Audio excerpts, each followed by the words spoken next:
Ini saya melihat orang-orang yang mengatakan mau memakzulkan presiden itu orang-orang frustasi, orang-orang yang menurut saya tujuannya mau makan. Dan kalau Pak Jokowi sudah mengatakan boleh kampanye, ada aturan pasalnya, terus di mana letak kesalahan presiden? Ya, kan nggak ada dong dalam konteks ini. Orang dibolehkan kok dalam undang-undang. Banyak yang mengira politik kali ini nih politik dinasti, Pak. Karena kan Jokowi sendiri anak ini Mas Gibran kan. Jadi pengen nurunin lah jabatannya nih kepada anaknya. Menurut Bapak itu gimana nih, Pak? Oke gas, nomor 2 torang gas. Halo semuanya, kembali lagi pada hari ini di RJ2 Podcast. Di sini kita kembali kedatangan Bapak Suhadi dari Ketua Hukum Tim Merah Putih ya Pak ya? Iya, betul.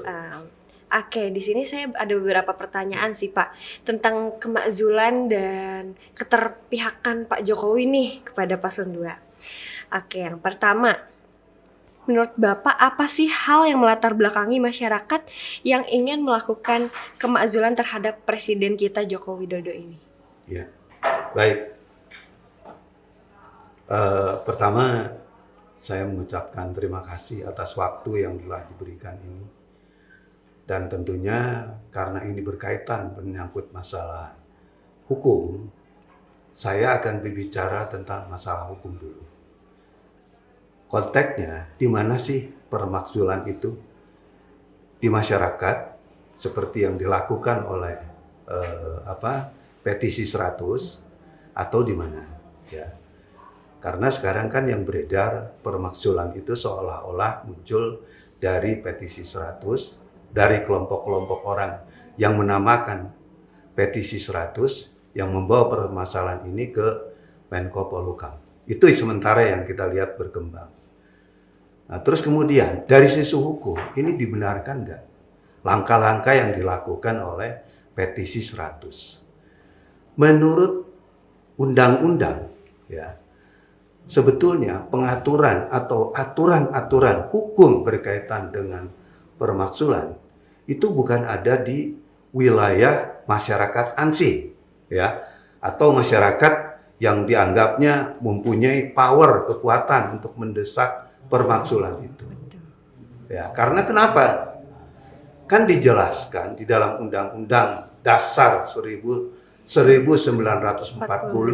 yang sudah diamandemen bahwa permakzulan itu bukan wilayah semata-mata masyarakat atau rakyat, bukan, ya. Tetapi konteksnya kerja-kerja DPR yang diimplementasikan kepada buruk dan baiknya presiden dalam bekerja. Betul. Gitu.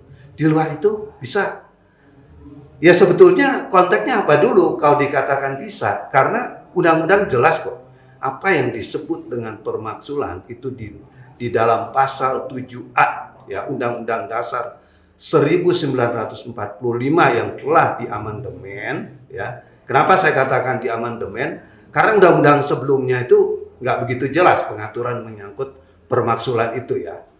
Nah, di dalam pasal 7A itu dijelaskan, ya, presiden itu bisa atau dapat dimakzulkan apabila telah melakukan pelanggaran, ya, misalnya melakukan tindak pidana mengkhianati pemerintahan yang sah. Itu kalau dilakukan bisa. Nah, sekarang kita lihat dulu kriteria dari melakukan suatu tindak pidana. Apa sih yang disebut dengan tindak pidana? Tentunya kan kalau kita lihat tindak pidana adalah perbuatan pidana yang berkaitan dengan masalah kejahatan-kejahatan hukum yang berkaitan dengan masalah pidana itu sendiri. Misalnya, ya, di situ dijelaskan presiden melakukan korupsi. Nah, itu, ya. Presiden melakukan tindak pidana lainnya, ya, tindak pidana lainnya bisa penyuapan, bisa melakukan hal-hal yang merugikan negara, ya. Karena korupsi itu kan suatu tindak pidana yang bisa dilihat langsung, tetapi dalam tindak pidana yang lain itu belum tentu bisa dilihat seperti itu, gitu, ya. Terus yang kedua berkaitan dengan masalah ini tadi saya harus menterminkan persoalan inti atau membuat irisan dalam persoalan inti. Ada dua konteks permaksulan, ya, tadi dari segi tindak pidana, perbuatan pidana, dan dari segi pengkhianatan kepada negara. Pengkhianatan kepada negara, kalau boleh kita meruntut kepada semangat NKRI, itu adalah jelas kok. Misalnya presiden berencana mengganti, ya, ajas-ajas hukum yang ada di Indonesia, misalnya Undang-Undang Dasar mau diganti menjadi undang-undang selain Undang-Undang Dasar. Terus kemudian bendera yang merah putih mau diganti menjadi bendera dalam bentuk konteks yang berbeda.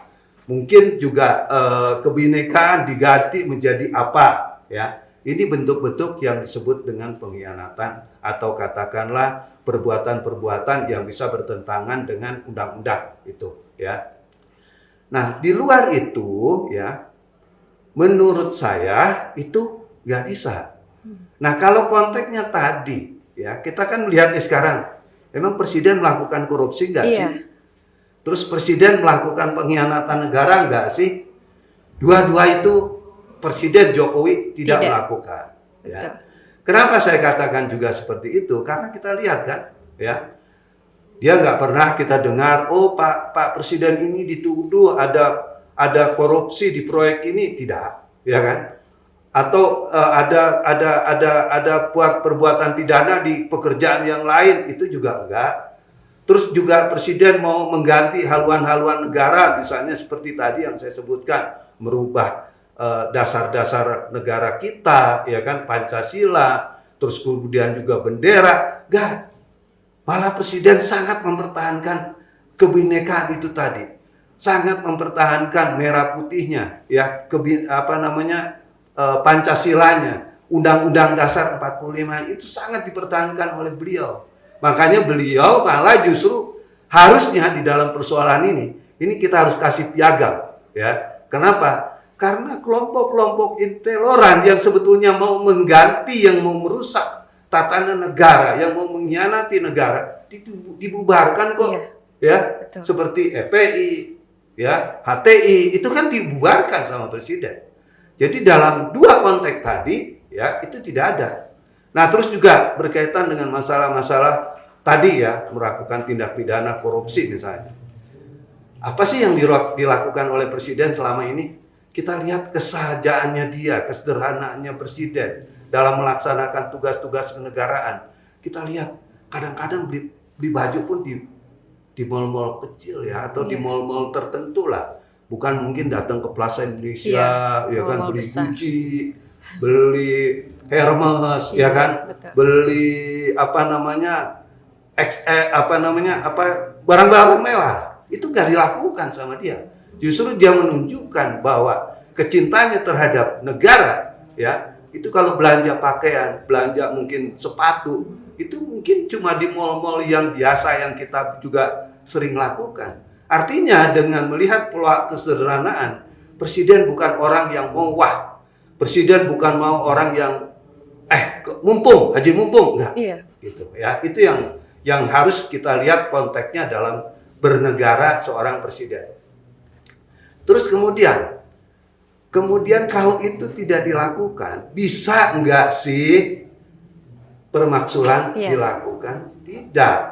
Karena konteks permaksulan itu, ya, tadi kalau terjadi pelanggaran, terus kemudian DPR melihat pelanggaran itu, maka itu konteksnya baru bisa dimaksulkan. Karena dalam Undang-Undang Dasar 1945 yang sudah diamandemen, khususnya di pasal 7B angka 2 kalau nggak salah, ya, itu dikatakan, ya, bahwa permaksulan itu bisa dilakukan asalkan DPR menemukan ada suatu pelanggaran yang disebutkan dalam pasal 7A tadi. Kalau itu nggak ada, nggak bisa. Berarti nggak sesuai syarat permaksulan itu jadinya. Tidak memenuhi syarat, ya. Makanya dalam konteks ini saya melihat orang-orang yang mengatakan mau memaksulkan presiden itu orang-orang frustasi, orang-orang yang menurut saya tujuannya mau makan, ya. Oke. Oke, dilanjut ya Pak. Pertanyaan kedua.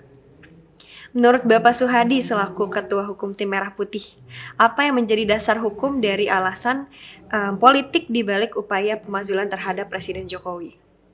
Kalau saya lihat upaya yang mereka mau lakukan sebetulnya bukan dalam konteks berdemokrasi ya. Kalau saya melihat dalam konteks mereka mau makar seperti yang saya katakan sebut tadi. Kenapa saya katakan tadi seperti itu? Karena kan gini, warna yang mereka bawa itu bukan warnanya pemakzulan dalam undang-undang tadi, ya. Karena dalam konteks itu, di luar itu tidak ada irisan atau tidak ada segmen untuk membawa persoalan ini. Iya, betul. Jadi saya lihat warnanya itu sebetulnya mereka mau mengadakan gerakan, ya, yang saya sebut itu people power, ya, gitu. Karena kan selama ini yang didengung-dengungkan, ayo ada people power, ayo ada kekuatan, rakyat tidak suka lagi dengan Presiden Jokowi, ayo kita turunkan dan lain sebagainya. Tapi ingat, gak pernah berhasil. Ya gimana berhasil? Orang tingkat kepuasan Presiden, apalagi tahun 2023 ya, itu di bulan-bulan Juni, bulan Juli, Agustus, September, sampai menjelang Pilpres ini mau dimulai, itu tingkat kepuasannya 82% masyarakat sangat puas terhadap kinerja Presiden. Nah, kalau kita melihat dari kategori seperti itu, ya. Nah, kalau kita lihat juga bahwa semangat atau warna yang mereka bawa dari petisi 100 ini, yang wacananya itu menurut saya itu bukan pemakzulan, tapi warnanya adalah people power. Itu nggak bisa gitu ya. Kenapa? People power itu bahwa ada suatu keadaan negara yang disebut darurat. Negara itu harus dikatakan darurat dulu. Baru nanti rakyat karena negara sudah dalam keadaan darurat. Baik apakah itu secara politik, secara ekonomi, ya, terus secara kedaulatan presiden sudah melakukan tindakan-tindakan korupsi dalam konteks yang sudah tidak bisa dikontrol lagi oleh DPR. Karena DPR dengan presiden kerjasama dalam berkorupsi, sehingga tidak ada lagi wilayah-wilayah yang bisa mengawasi, ya, baru kemudian itu bisa dikatakan seperti itu. Rakyat boleh marah kepada presiden, rakyat boleh membentuk suatu lembaga atau suatu keadaan untuk bagaimana people power itu dibentuk. Ini harus dipahami. Jadi jangan-jangan sebentar-sebentar people power, jangan-jangan sebentar-sebentar permakzulan. Ini kan menurut saya orang-orang itu sebetulnya kayak orang-orang frustasi gitu ya. Mencari-cari alasan. Mencari-cari kesalahan, mencari-cari wilayah-wilayah yang menurut saya terus mengganggu kerja-kerja presiden. Makanya sekali lagi saya katakan tadi, karena konteks dan warna yang dibawa adalah dari petisi 100 itu adalah lebih mewarnai kepada people power yang dibungkus dan dikemas oleh permakzulan, mereka mau makar. Itu aja. Betul. Karena kenapa saya katakan mau makar? Tadi wilayah-wilayah berkaitan dengan permakzulan, kalau kita meruntut kepada isi undang-undang, gak terpenuhi. Juga kalau kita melihat kepada semangat people power, juga tidak memenuhi. Masyarakat puas kok. Negara maju di tangan Pak Jokowi, dalam konteks bukannya maju sekali, karena kan kita baru menuju Indonesia emas 2045. Ya, artinya pondasinya itu sudah dibangun, sudah ada gitu ya, untuk menuju Indonesia emas, di mana hilirisasi dan lain sebagainya, Freeport yang bisa dikuasai oleh presiden sampai 51%, itu kerja-kerja presiden yang luar biasa. Berarti intinya tuh petisi 100 ini hanya mencari kesalahan yang tidak dilakukan padahal sama Pak Jokowi ya? Ya, kalau saya lihat seperti itu. Mereka mungkin bingung apalagi sekarang. Pak Jokowi ini kan boleh dikatakan sudah lebih cenderungnya kepada 02. Betul. Saya nggak mengatakan 100% ya kan. Tapi kan nanti kalau saya mengatakan 100%, saya nggak tahu juga isi hatinya Pak Jokowi seperti apa. Karena kan yang di kubu seberang sana itu kan masih tetap mengatakan, oh Jokowi masih ada di sini kok, Jokowi masih dukung ini kok, karena Jokowi masih PDIP kok. Nah itu ya. Jadi saya katakan bahwa inilah mungkin warna yang mereka buat bagaimana caranya untuk menjatuhkan presiden ya supaya nggak bisa cawe-cawe katanya kan ya semangat petisi 100 kan supaya nggak cawe-cawe gitu kan supaya jatuhkan dulu aja supaya nanti nggak bisa cawe-cawe. Nah ini kan tidak bisa terjadi gitu ya dan malah menurut saya kalau mereka tetap memaksakan permaksulan ini dalam bentuk-bentuk yang salah kaprah harusnya mereka udah bisa digolongkan sebagai perbuatan makar ya. Oke. Pertanyaan selanjutnya. Nah, untuk pemakzulan itu sendiri pasti mempunyai dampak positif dan negatif ya Pak. Menurut Bapak dari proses pemakzulan Presiden Jokowi, apakah akan berdampak terhadap stabilitas politik dan ekonomi di Indonesia? Ya. Kalau saya lihat kan cuma 100 orang. Betul. Masyarakat Indonesia ini Lebih yang dari sekarang 100. DPT ya, daftar pemilih ya, itu kan 200 juta orang. Kalau cuma 100 ya kan, terus kemudian dari 200 juta orang ini 70%, 78 ya sampai sekarang ini tingkat kepuasan kerja Jokowi itu kan masih sangat tinggi ya. Artinya masyarakat masih begitu percaya kepada presiden. Kayaknya nggak berpengaruh deh ya. Berarti. Mungkin nanti mereka gila di tengah jalan itu, di tengah jalan aja itu menurut saya kan. Karena ini nggak dapat, ini juga nggak dapat, ini salah, ini juga salah gitu kan ya. Makanya kemarin saya kan ada diskusi di di Bidakara berkaitan dengan masalah lembaga pengawas pemilu yang berkonotasi itu di swasta gitu ya. Cuma ya kita juga di dalam pertemuan itu ada judul ya, ada 2 judul. Judulnya satu permaksulan, terus yang kedua berkaitan dengan masalah Jokowi boleh kampanye apa enggak gitu kan ya. Tapi aneh 2 agenda besar itu tidak terimplementasi dengan baik. Makanya saya curahkan di podcast ini. Biar masyarakat tuh tahu gitu ya. Dan ini ukurannya ya apa yang saya katakan tadi ya. Saya juga udah bicara di tempat yang berbeda ya. Ini sebuah ukuran yang nggak bisa diganggu gugat lagi ya. Permaksulan itu bukan ada di tengah-tengah masyarakat ya, bukan ada di tengah-tengah rakyat banyak, tetapi itu adalah wilayah kerja DPR. Karena tadi hasil temuan itu apa? Hasil temuan dewan itu apa? Ya pada saat dewan itu melaksanakan kerja-kerja pengawasan kepada presiden. Lah sekarang kan sampai sekarang aja kan sudah sedemikian ini. Saya lihat DPR hampir keseluruhannya kan puas terhadap kerja presiden. Betul. Ya, oke. Berarti dari sini nggak ada ya Pak dampak yang sangat berpengaruh dalam politik dan ekonomi di Indonesia ya? Ya tadi itu 100 orang. Dan dibanding juga, dengan 200 juta 200 itu ya Pak? juta dan tingkat kepuasan 78%. Impossible lah ini berpengaruh gitu loh, ya kan? Makanya kita anggap mereka itu adalah badut-badut politik aja gitu loh, ya yang kan? berusaha menjatuhkan Pak Jokowi ya? Bukan mencari warna bagaimana Pak Jokowi pusing gitu kan, ya. Itu aja yang saya lihat. Dilanjut ya. Dari yang tadi Pak nih, tanggapan Bapak terhadap klaim bahwa Presiden Jokowi nih memiliki kecenderungan atau keberpihakan terhadap paslon 2 nih Pak. Padahal yang di Undang-Undang Nomor 7 ya Pak tahun 2017 itu boleh kan ya Pak? Boleh. Kampanye gitu. Ya, oke. Nah ini saya jelaskan ya. Semalam juga sebetulnya saya udah siap catatan kaki saya, tapi nggak kesampaian. Makanya saya agak gimana gitu ya. Ya sudahlah. Tapi itu kan yang punya acara bukan saya. Nah ini saya jelasin. Ya. Sebetulnya bukan di 299 Undang-Undang Nomor 7 tahun 2017 ya yang mengatur boleh presiden itu kampanye ya.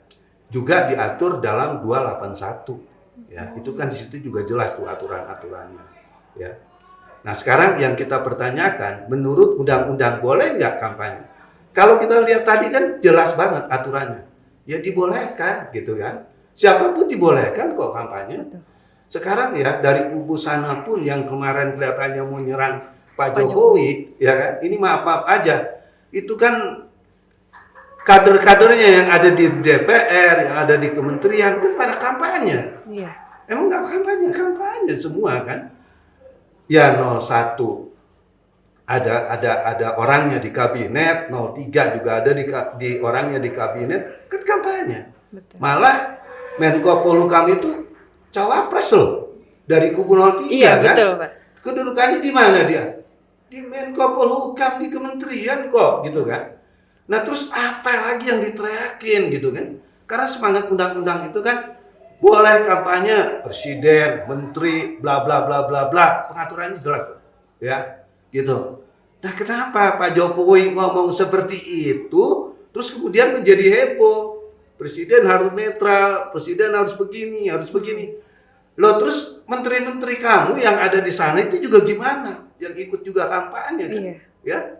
Malah maaf aja kalau saya mau ngomong ya, ada salah satu menteri ya, itu bukan hanya kampanye dalam konteks cuap-cuap, tapi memberi surat mandat memindahkan suatu keadaan lembaga dari dipimpin oleh si A dipimpin menjadi si B ya.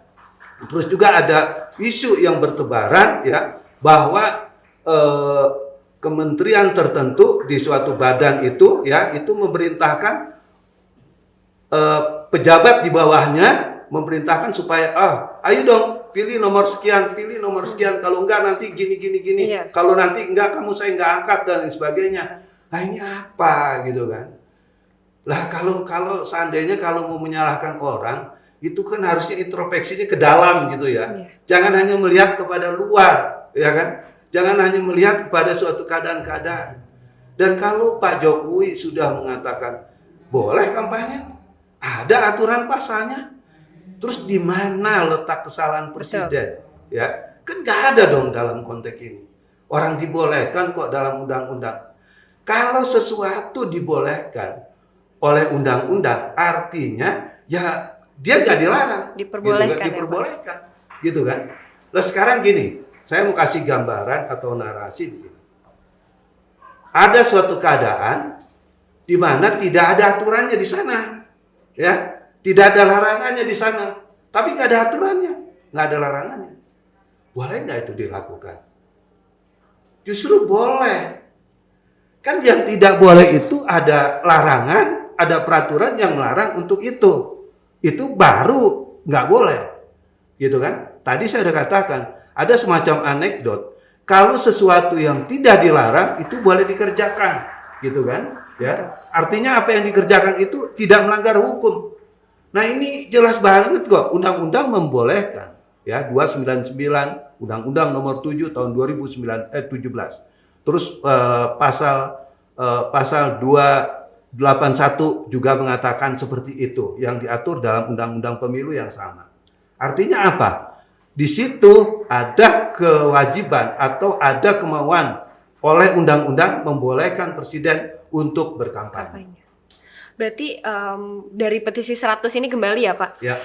Banyak yang mengira presiden kampanye ini membuat petisi 100 itu melaporkan ada kecurangan-kecurangan pemilu nih di tahun ini. Itu salah satunya ya Pak, faktornya ya Pak? Ya.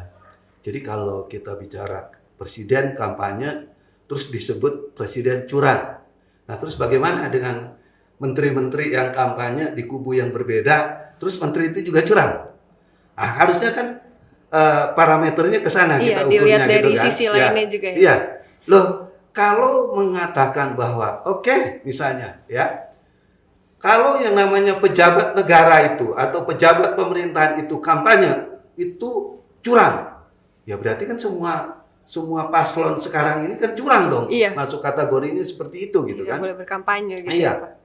Makanya menurut saya ukuran kenapa mereka mengatakan bahwa kalau presiden kampanye karena presiden kepala negara, kepala pemerintahan itu melakukan kecurangan, menurut saya itu juga salah kaprah. Betul. Gitu kan. Karena undang-undangnya ada kok. Iya. Nah terus kemudian mereka larikan kepada etika gitu kan. Nah saya juga mau jelasin nih ya, apa sih yang disebut dengan etika ya. Etika itu ya ada yang bersifat khusus, ada yang bersifat umum. Yang bersifat khusus itu apa? yang ada di dalam diri kita, ya kan? Misalnya kalau kita melihat suatu di jalan, suatu keadaan, misalnya ya tempat itu ada batu yang menghalangi jalan, ya secara etika, ya secara pribadi kita harus memindahkan itu dong untuk menyelamatkan orang lain, ya kan?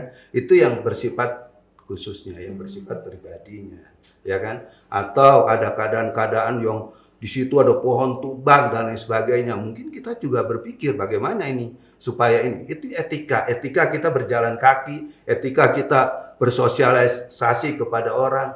Misalnya tetangga kita lagi kesusahan, perlu nggak sih kita bantu, ya kan? Atau mungkin orang-orang lagi sakit, perlu nggak sih kita bawa ke rumah sakit? Itu kan etika kita di tengah-tengah masyarakat.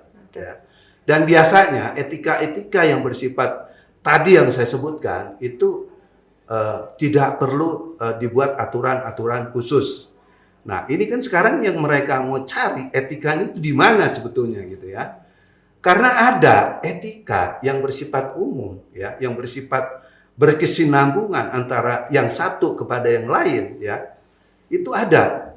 Contoh yang paling gampang, saya ini advokat, saya ini pengacara. Di dalam advokat itu bukan hanya undang-undang advokatnya yang ditonjolkan, tetapi ada yang dinamakan kode etik advokat, ya ditulis tuh, ya. Dan itu kalau kita melanggar itu, ya kalau kita melanggar misalnya berat, sedang, ringan, itu bahaya buat kita.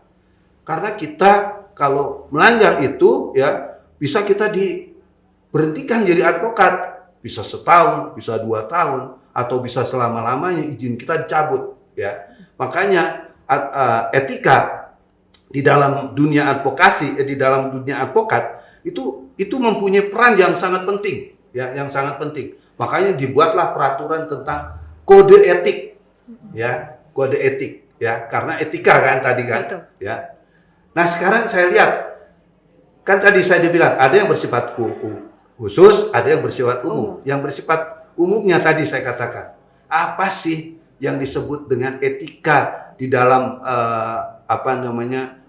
beracara atau menjadi seorang advokat? Contoh misalnya gini, ya kita pernah mendengar advokat terkenal diberhentikan selama 1 tahun karena melanggar etik, ya gitu ya. Apa yang dilanggar? Katanya, ya kan? Dia dulu pernah menangani kasus A, ya, itu menjadi kliennya.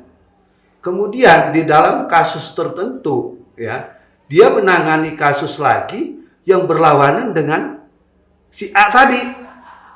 Itu nggak boleh, ya. Itu contoh. Terus kemudian, ya, sesama advokat dilarang saling menjegal, atau di sesama advokat nggak boleh kliennya lagi atau kawannya itu lagi menanganin klien B, ya kan dia ikut-ikut juga menangani klien B itu tadi tanpa minta izin. Nah itu melanggar kode etik, ya namanya etika, ya. Nah dalam kaitan-kaitan seperti ini mereka kemudian melarikan undang-undang nggak ditemukan kesalahan presiden, ya dicari kesana kemari nggak ditemukan. Terus dicarilah menyangkut masalah etika. Mereka itu lupa kalau sesuatu yang sudah diatur, baik pengaturannya dan sanksinya di situ di dalam undang-undang, ya harusnya etika nggak bisa jalan lagi. Terus kalau dibilang etika, presiden kan nggak boleh, etikanya kan presiden itu kepala negara dan lain sebagainya. Lo undang-undang udah membolehkan, iya kan? Iya. Kan saya bilang tadi. Kan sesuatu yang tidak diatur atau sesuatu yang belum diatur, ya kan, kalau memang ada persoalan-persoalan itu masuk dalam kriteria etika. Tapi kalau undang-undangnya sudah mengatur presiden boleh kampanye, loh kita mencari etikanya, etika yang mana gitu kan? Lah harusnya kan di situ dikatakan juga ini salah membuat undang-undangnya, harusnya seperti itu, gitu. Oke Bapak, mungkin itu saja Pak yang disampaikan oleh saya, pertanyaan-pertanyaan saya. Saya sebenarnya ada pertanyaan lagi sih Pak, Apa? Coba. Oke. Yang terakhir nih Pak, banyak yang mengira politik kali ini nih politik dinasti Pak. Karena kan Jokowi sendiri anaknya ini Mas Gibran kan, jadi pengen nurunin lah jabatannya nih kepada anaknya. Menurut Bapak itu gimana nih Pak? Gini, ini juga menarik nih. Ya harusnya ditanyakan. Saya hari ini seluas-luasnya karena wilayah ini itu udah menjadi makanan saya sehari-hari. Orang belum bicara tentang terlalu jauh, saya sudah bikin tulisan. Ya, tadi dinasti. Kita sekarang melihat dulu pengertian, pemahaman daripada dinasti itu menurut hukum tata negara, ya. Karena ini kan berkaitan dengan pemerintahan, ya. Apa sih yang dinamakan dinasti? Dinasti itu berasal dari sebuah negara yang bernuansa kerajaan, ya.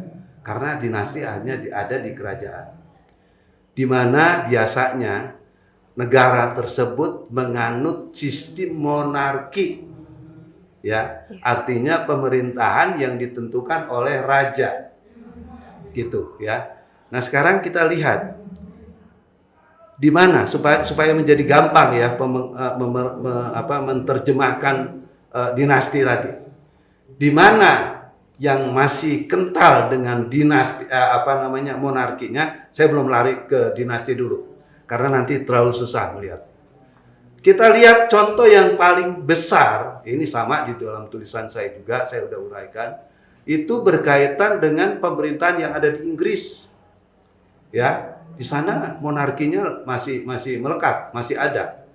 Karena baru-baru ini kita contohkan yang paling sederhana, Ratu Elizabeth belum lama ini mangkat, meninggal, ya. Terus digantikan oleh putra sulungnya.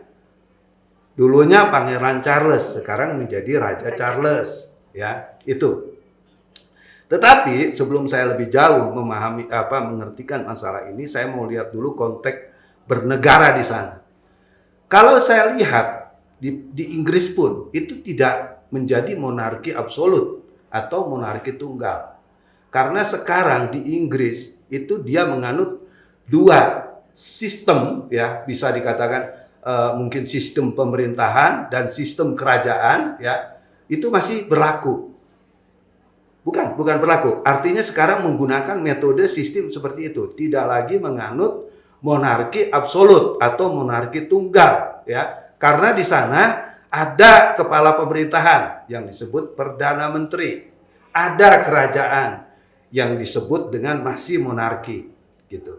Nah, kalau kita lihat di sini, Perdana Menteri yang memimpin pemerintahan di Inggris, ya, itu langsung dipilih begitu atau gimana? Kan enggak, ya. Yang namanya Perdana Menteri biasanya dipilih, terlepas melalui parlemennya, terlepas dari mananya, tapi enggak langsung dipilih, ya. Ini sebagai contoh aja di gambarannya. Tetapi kerajaannya, tadi saya sudah katakan, Ratu Elizabeth sebagai ratu di sana atau sederajat dengan raja, sama dengan raja, ya, pangkat. Kemudian diangkat Pangeran Charles menjadi Raja Charles sekarang. Ada nggak pemilihannya? Nggak ada. Otomatis tuh. Iya, langsung turun. Itulah yang disebut dengan dinasti. Ya, ini harus dipahami. Jangan sebentar-bentar asal ada hubungan. Oh itu dinasti. Oh itu dinasti. Jadi kacau kita ini, gitu kan? Ya, karena kenapa? Karena dinasti itu jelas kok. Dia harus mempunyai hubungan darah. Harus keturunan langsung dari yang bersangkutan, yang meninggal tadi. Dan apa yang diberikan kepangkatan yang disebut dengan raja atau ratu, itu tidak dilakukan pemilihan. Langsung atau otomatis begitu mangkat langsung menjadi raja atau menjadi ratu. Kalau tidak ada anak perempuannya. Kalau tidak ada anak laki-lakinya. Misalnya seperti itu. Ya. Jadi yang disebut dengan dinasti itu tanpa melalui proses demokrasi berupa pemilihan. Ya. Kalau kita kan di sini disebutnya pemilihan umum, kalau di sana mungkin pemilihan parlemen, ya, gitu. Nah, ini yang membedakan. Sekarang kalau kita lihat lagi tadi kan ukuran dinastinya jelas nih, ya sudah tergambar. Kalau Gibran dicalonkan sebagai cawapres, apakah itu masuk dinasti? Saya melihat kok enggak ya. Karena baru cawapres kan, Iya. belum ditentukan loh Gibran menjadi Wapres. cawapres. Belum ditentukan. Ditentukan setelah tanggal 14. Betul. Setelah apa? Setelah dipilih. Iya. Ya kan? Siapa yang memilih dia? Pak Jokowi? Bukan. Rakyat loh yang memilih dia. Masyarakat. Bersama-sama dengan Prabowo, Pak Prabowo dalam hal ini. Kan paketnya di situ kan? Ya. Jadi kalau nanti Gibran terpilih menjadi cawapres, apakah itu dinasti Jokowi? Tidak. Ya. Karena yang menentukan bukan Pak Jokowi, Betul. yang menentukan rakyat kita Betul. ini nanti nih yang memilih, Iya. ya kan? Terutama saya. Ya, saya jelas akan memilih 02 misalnya, ya. Keterpilihannya karena saya, karena teman-teman saya, karena masyarakat Indonesia. Nah itu. Terus kemudian di mana dinastinya? Kan nggak ada kan, ya. Terus saya tambahkan lagi. Dinasti ya, sesuai dengan keputusan MK, saya agak lupa nomornya, tapi itu ada putusan MK. Itu yang menyatakan dinasti itu nggak berlaku di Indonesia. Gitu. Jadi nggak ada lagi istilah dinasti-dinastian di kita ini. Jadi kalau orang ngoceh seperti itu menurut saya tong kosong nyaring bunyinya. Gitu kan? Karena sesuatu yang udah nggak diatur, yang udah nggak diakui di Indonesia, masih tetap dikatakan dinasti. Kurang kerjaan banget gitu ya. Lah kalau mengukur juga misalnya, apa sih yang disebut dengan dinasti? Ukurannya susah. Karena negara kita ini negara demokrasi. Betul. Artinya segala sesuatu kepemimpinan seseorang berkaitan jabatan-jabatan politis, apakah dia wali kota, ya kan, bupati, gubernur, ya, presiden, itu dipilih oleh rakyat. Bukan sekonyong-konyong atau seketika itu dipilih oleh kekuatan-kekuatan tertentu. Kecuali Jakarta. Ya, wali kotanya dipimpin langsung oleh gubernur. Terus kalau kemudian itu anak gubernur atau itu, ya mungkin itu bisa dikategorikan dinasti. Tapi kan saya udah bilang tadi, konteksnya dinasti itu tidak berlaku di Indonesia. Terima kasih. Berarti sudah jelas ya Pak, Indonesia ini tidak menganut politik dinasti karena Ya. Indonesia itu negara demokrasi ya Pak. Betul. Oke, itu saja sih Pak pertanyaan dari saya, sudah cukup. Ya. Terima kasih banyak Bapak atas waktunya sudah datang lagi ke RJ2 Podcast. Baik teman-teman semua, terima kasih. Saya Yukova dari RJ2 Podcast, pamit undur diri. Ya, makasih. Oke gas, nomor 2 torang gas.